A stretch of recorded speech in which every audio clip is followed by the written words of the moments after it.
कभी यूक्रेन ने भारत को समझा था बच्चा, आज भारत से मांग रहा है शांति की भीख।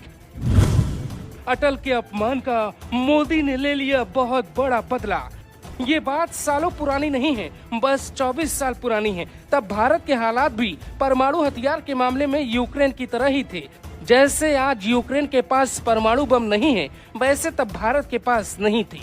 तो दुनिया भारत को आंख दिखा देती। यूक्रेन तब भारत को अमेरिका के इशारे पे डराने की कोशिश करता था। आज यही डरा हुआ यूक्रेन भारत से मदद के लिए गिड़गिड़ा रहा है। यूक्रेन के आकाओं को लगता है कि आज भारत मदद न करे तो बर्बाद हो जाएगा पूरा मुल्क। कहानी ज्यादा पुरानी नहीं है। करीब 2 दशक पहले ही भारत ने जब साल 1998 में परमाणु परीक्षण किया तो उसकी गूंज पूरी दुनिया में सुनाई दी। भारत के पास परमाणु हथियार नहीं थे जिससे दुनिया भारत को हल्के में लेती थी। 1998 में भारत के प्रधानमंत्री अटल बिहारी वाजपेयी थे जिन्होंने दुनिया को जवाब देने के लिए एक ऑपरेशन तैयार किया। इसका नाम रखा ऑपरेशन शक्ति। भारत को छुपकर ऑपरेशन के लिए सालों तक काम करना पड़ा। अमेरिका की सैटेलाइट भारत की निगरानी करती थी, लेकिन अटल बिहारी वाजपेयी ने पूर्व राष्ट्रपति एपीजे अब्दुल कलाम की मदद से वो कर दिखाया जिसका अंदाजा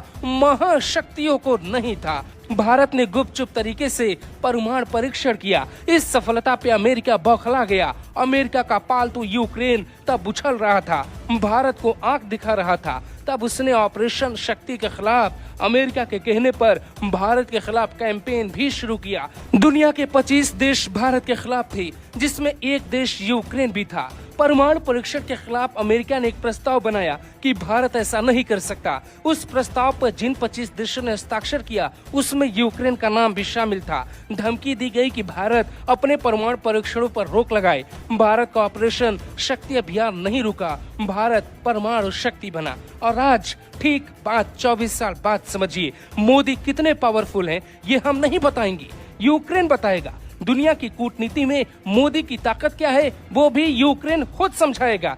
यूक्रेन की सरकार ही नहीं, यूक्रेन की जनता भी मोदी की तरफ क्यों देख रही है ये भी खुद वही बताएगा। उसे उम्मीद है कि संकट के वक्त अगर कोई कुछ कर पाएगा तो वो हिंदुस्तान के शक्तिशाली नेता मोदी ही कर सकते हैं। जो भारत की तारीफ नहीं सुनना चाहते वो अभी इस रिपोर्ट को बीच में छोड़कर जा सकते हैं, क्योंकि यूक्रेन ने जो कहा उससे हर भारतीय का सीना गर्व से चौड़ा होगा।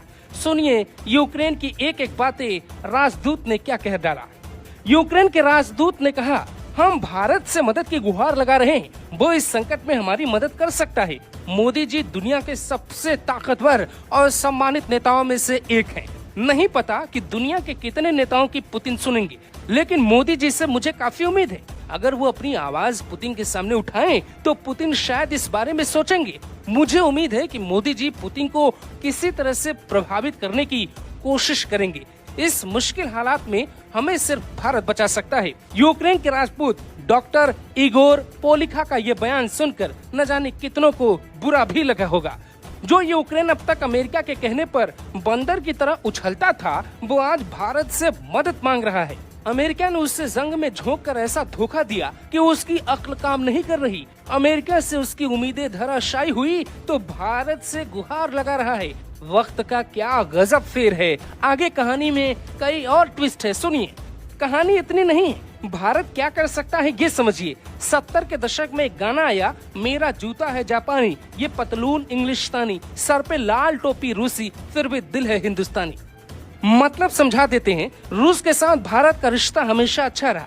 इसका ख्याल सिर्फ भारत सरकार ने ही नहीं रखा, बल्कि हमारी फिल्मों और हमारे संस्कार में भी रखा गया और रूस की टोपी सिर पे रखी गई। इसीलिए कहा जाता है जूता जापानी है लेकिन सिर पे लाल टोपी रूसी है।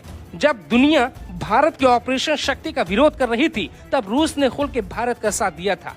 भारत के साथ रूस की इस दोस्ती का वास्ता देखकर ही यूक्रेन मोदी से मदद की उम्मीद लगाए बैठा है। जिस यूक्रेन ने अटल बिहारी वाजपेयी का अपमान किया था वो आज मोदी से मदद मांग रहा है।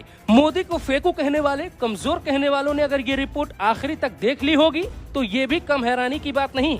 वो अपनी बीपी चेक करवा ले, लेकिन ये तो गारंटी है देश पे गर्व करते हैं तो उन राष्ट्रभक्तों का सीना और फूल गया होगा, क्योंकि दुनिया भर की निगाहें भारत पे हैं और दुनिया भर के देश भारत की तारीफ कर रहे हैं। तारीफ मोदी की हो तो भी हिंदुस्तान की होगी, और हिंदुस्तान की हो तो हर हिंदुस्तानी की